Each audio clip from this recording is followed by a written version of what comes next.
quiet. Crispy duck. 250 GTO. Oh, I am a sucker. stolen.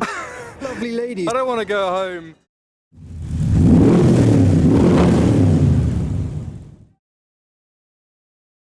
Hi, I'm Adam C and welcome to the Goodwood Revival. Hard Up Garage have invited me along to this, which is the Thursday, the setup day, to help them set up. So all of these cars you can see on this lawn, this is the Sky Cinema lawn, have been supplied by Hard Up Garage. So tomorrow and on the weekend people will be sitting here watching a movie such as Grease and all those classic movies, because the revival is about reviving the classic era of the Goodwood motor circuit. So people dress up in classic attire, as I have done, and enjoy the stunning scenes. We've got Fiat 500, we've got the Rover, the Beetle, the Cortina, the Peugeot 204 diesel designed by Pininfarina. We've got the long Jaguar XJ, we've got the long Chevy Bel Air, a Ford Galaxy, another Jag, another Rover, another Cortina, and beyond the Vanguard we've got this Corvair, a car from the mid-60s that you really don't see, especially in this country. And then we conclude with another Rover 3 litre. Now there are 3 more cars right in the middle I want to point out,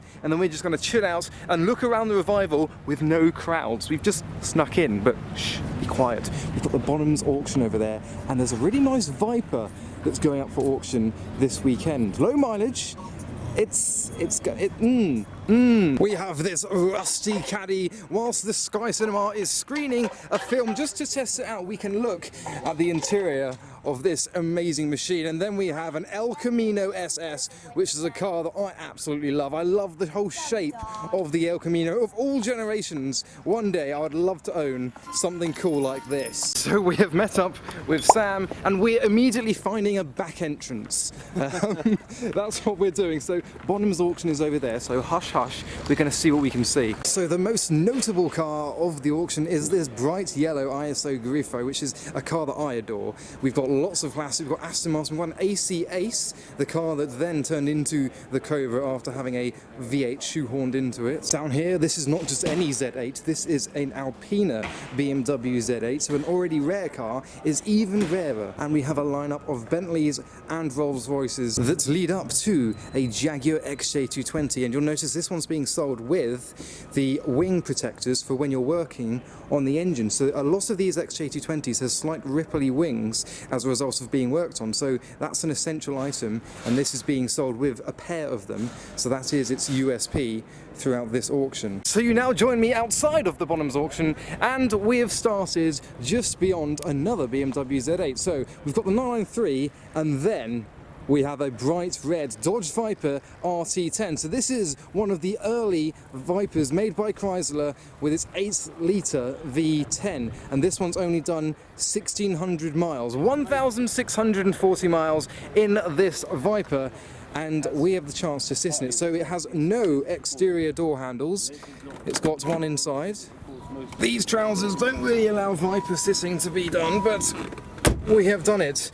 I tell you what, it is quite a snug size in here, almost MX-5 in size, but the engine's a little bit bigger than an MX-5 1.8. So this is the view of the RT10. So we've got the lovely, and I say lovely, grey interior because its condition, due to its low mileage, is fantastic. We've got the speakers behind us, we've got aircon, and obviously the 6-speed manual gearbox. So I have been after a Viper for quite a while, and though I have been looking at the GTS, something like this, or this exact one maybe, it's going to be one of those missed opportunities, I think, in life that escapes you, because I could see myself in something like this.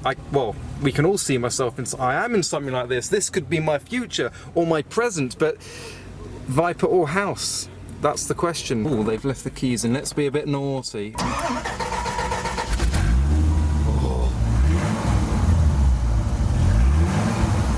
So the throttle pedal actually hangs from the top. Do you like my yellow socks? So it's different from a normal one, it's like that. It's more like that. I better, before we get told off, a 1,600 mile car. So it wasn't emotional, it was slightly emotional. The Viper, it sat there, it's for sale, it's going up for sale in 2 days' time at the Bonhams auction. Myself and Sam are both at another show, on Saturday. We do need to walk away because it's, oh, I don't know. We've actually got another car that I almost bought. Not this exact one, but there was a time that I almost bought a 944. I phoned up, I put a deposit on it. Well, I tried to. They'd already taken a deposit, so that went out of the water. So this is a 944 Cabriolet, and this one is the turbo. I wasn't going to get the turbo because it was a bit out of my budget at the time. And then a purple 964 Porsche Carrera RS with this Ferrari 250 GT Coupe. Any Ferrari with 250 in the name is going to be of such an extreme value. This one is estimated between 250 and 300,000 pounds, so a little bit lower than some others. But the 250 GT Coupes that you see here are often used to create replicas of other 250 models. So something like this, you've got a kind of California style rear end, has been butchered in the past to be turned into a California, so that you can still have the Ferrari 250 name to it, but you create a more legendary and valuable car out of it. But beyond that is this. So this Jaguar is called the Royale, the Jaguar Royale Coupe. This car is a one-off creation built out of fiberglass using a XJS shell. So it's been inspired by cars such as the XK120, but it is his own unique creation, a one-off. So you could say a replica, but it's not replicating one particular car. It was just the car that he wanted to build. Now there's a few more quirky cars, including this Range Rover, which you'll notice is an extended wheelbase with 6 seats. This car is one of 6 prototypes that Range Rover built. This one in particular was meant to show how they could convert a Range Rover into an ambulance, but it has since been made into the shooting brake with the 6 seats in the back. And finally, we have the Royal Marines Crispy Duck 2. This is an amphibious car built for the Royal Marines. So in London we've got a yellow version of this that isn't quite as, well, it doesn't have the history that this does. It has a very different history. But imagine seeing something like this just driven on the road. It's got number plates and you can drive it in the water too. We have an amphibious car, ladies and gentlemen, next to a very early Land Rover. So that was the Bonhams auction from the 2021 Goodwood Revival. Let's have another look at the Viper. I've got to go and see it again because I need one. I'm just trying to work out which one I want and when to buy, and oh, it's just stunning. So this was actually designed by Carroll Shelby, who designed the Cobra and was inspired by the Cobra. You can kind of tell the fact that it wasn't built with a roof and the door handles are inside and not externally. And obviously the name, Viper, that is a hark to the Cobra name. But a red RT10 with the 3-spoke wheels and the grey interior, like my Burago 118 model car I had as a kid and still have now, is the dream spec to have. So it's either this or a blue and white GTS. So after our time at the Bonhams auction, you now join us in the trade section, which is quite eerie because obviously there's no people, but everything is open to look at. So we have a Zagato Bentley Continental GT, and opposite that we have a recreation of the 250 GTO based on a widened 330 Ferrari chassis with a 575 engine V12 with throttle bodies. So only weighs about 1100 kilos. It's quite the animal, but the number plate tells you all you need to know. And around the corner I've just noticed these MGBs. Obviously a lot of you will know that I've got an MGB myself. I've got a GT, and these ones have been electrified. And further around the corner behind me, you'll notice that Sam is having a look at this red AC Cobra, and this isn't a replica. This is a Mark IV Cobra built in 1995. And you'll also notice that it is automatic, and that is because this was built for the Sultan of Brunei. So we've just grabbed some drinks, a bit of a beverage, and we've turned up at the half-scale car stand with a Porsche 917K and a Ferrari F40. And we've just visited the Pop Bang Colour store, and I've been provided with a sticker of my Cobra. Fantastic. So it is now time to go over the road, because that was more of a commercial side. So we've got the entrance to Goodwood there, we've got a Ferrari pulling out and a few more cars on the road, and this is where the motor racing will take place, and they have set up a temporary vintage town, oh, with some dragsters and what, hot rod and gasser racing section. Oh, we have to look at that. We're going there now. Hot rods and gassers, you might see like 1 or 2 at a show, but there's about, I don't know, 50. Sam likes this kind of stuff too. I am a sucker for a piece of American Americana. And so am I, and I'm recently kind of trying to film more and more of it. So this is perfect. We've got the caddy at the front, a bit like your one, but a bit more painted. What sort of cars do you like? You like the racing series of what? I like Le Mans. This is Le Mans car. Is this a Le Mans car? This is the Derek Drinkwater, the Mink Le Mans car. He also, Derek, owns the diner and the fire truck. Wow! It's Gt Coupe! Oh, there he is. So, in a recent video, I filmed some American cars shutting down a street, and now we've got a makeshift pretend town in the grounds of Goodwood with an Airstream hog roast carvery and hot rods in front of the hog roast carvery. So, all of these cars is the kind of stuff you never get to see, even at Goodwood. Like, maybe one or two turn up that live locally, but seeing this site and dragsters like that. Look at that, you got the headers exiting behind the front wing. So you've got 4 exhausts on one side, it'll be a V8, there will be 4 exhausts on the other. We've got the wheelie bar, another gasser next to it. Take a look at these. We've got the red tinted windows too. Sam, I'm gonna need help describing these cars because I don't... I think this is a 41 Willis coupe. Yeah? Could be wrong.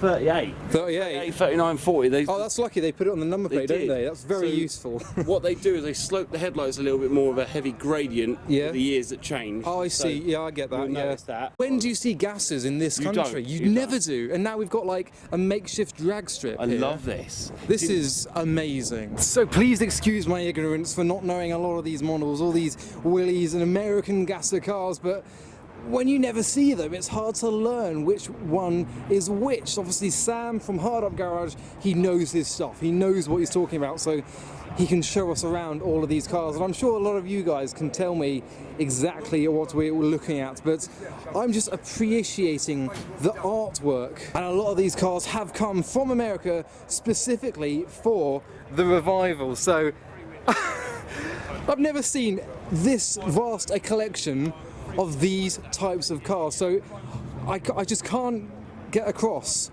what I am looking at. And I didn't know these were here. We literally just walked over the bridge and I was like, what on earth is that? And apparently a lot of these cars are made up of genuine stolen parts, so I'm sure these cars have a big history, each one of them, and I wish I'd learned more about them before I came here, because I'd love to just word vomit everything I could know about these cars, but I'm just taking in the sights and trying to let you enjoy them too. And on the back of this Ford, we've got the belly car. So this is the underneath of a plane, the belly of a plane that they've just chucked some wheels on, put often a 4-banger in it, and turned into a salt flat racer. Incredible. To see these cars at the Goodwood Revival, which predominantly has E-Types, DB4s, Cobras, MGs, Austin Healey's, British classics, and then a massive gasser display like this. Right, we've not got much time. There's not much time left in the day, so we need to look at the rest of the section. So we've seen the American cars, we've seen the gassers, I've got the pictures for the gram. Let's go and see what else there is beyond the makeshift town. So here we are, bang smack in the middle of the village. We've got the Mosul, we've got the SU Carver Co Limited, and you can buy stuff from all of these shops. They've been made up just for this weekend, but they are functional shops. And we've got a few vans around because, as I said, this is the setup day, but you can tell the scenery that we're going to see on the weekend. So there is a full kind of market hall down here, the arcade do all that word. And yes, you guessed it, you can even have your hair cut whilst at the revival, and have a pint as well at the Red Lion. They've positioned a telephone box that I presume is open. Please remember to buy your £2 television licence as soon as you set it's installed, and claim the rebate due to you on your unexpired £1 licence, which is for sound only. So you've got the old, is it? Oh, it is. I don't know if that's... So let's put it back. There we go. We're currently on the home straight of the Goodwood Motor Racing Circuit, which will be busy full of AC Cobras, E-Types, race cars going out throughout the whole weekend. And then we've got the paddock around the corner here that we're going to conclude the day with as he rolls past on his electric mobile. Here we have the Sterling Moss Ferrari 250 short wheelbase. 1 SWB is the number plate. The number 7 car, and we've got another 250 short wheelbase next to it. Another number 7 car. I did hear that there were 2 of them, but I think it's time to head into the Earls Court Studios Motor Show building. There's going to be some of the show indoors as well. Ah, there's a whole studio, and there is Grease Lightning. I saw this car recently. And what's this? That there A is chopped- it's the bad guy from Grease Lightning. Yeah, of course it is. So at the other side of the production, we've got a whole new lineup of cars. We've got the Sierra RS500, we've got the 993 GT, and before we look at that, we've got an Aston Martin DB5 shooting brake, one of about 5 that were ever made.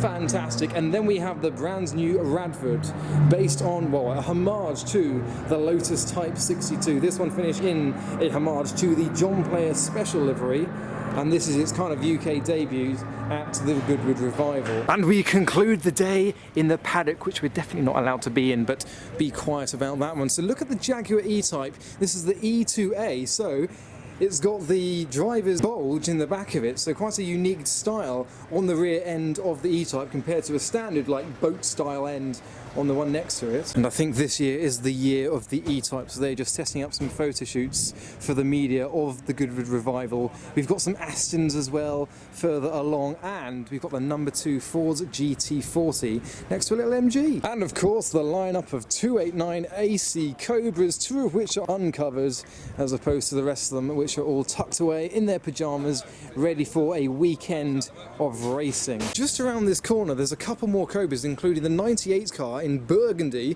which is a convertible. It's rare to see a convertible race car. Normally they have the hardtop, so I'm liking that. And then we have number 822, which is sparkly pink. And there is me thinking I was about to conclude. We have even more Americana on display at the Stardust Casino, so presumably they've got an actual casino set up at the Goodwood Revival. This isn't normally here. This has been set up again just for this weekend with all of the American cars in front of it. Oh, I love a bit of Americana, if you'll pardon the pun. And these two lovely ladies who are positioned next to the casino have been painted on the rear end of Cadillac Eldorados. What? So it's like a half body shell of an Eldorado just for display purposes with some lovely ladies on in front of the casino. So what a amazing, astonishing day at the Goodwood Revival, and a fantastic conclusion to the day. As the planes, the planes as well. Look at that sky. I'm loving the Audi A8. I hope he competes later in the weekend. I really don't want to end this video. I don't want to go home. I'm at the top of the bridge right now, and the scenes that I've got, the art with the low sun. Look, you've got the Rolls Royce passing through on the road as a Ferrari edition Fiat 500, that's also quite rare, goes past. And then we've got the rest of Goodwood in view with the Sky Cinema in the background. So with these magnificent sights behind me, I'm going to conclude the video now, as much as I don't want to. So a big thanks to Sam from Hard Up Garage for inviting me along here to the Goodwood Revival so I could experience it despite not being able to attend on the weekend, so we could see some of these cars with fewer people around and just see the sights, take it all in and have a great time. So I hope you enjoy that video. Go follow me on Instagram for the updates and highlights of pictures of these shows that I go to. But for now, thanks for watching.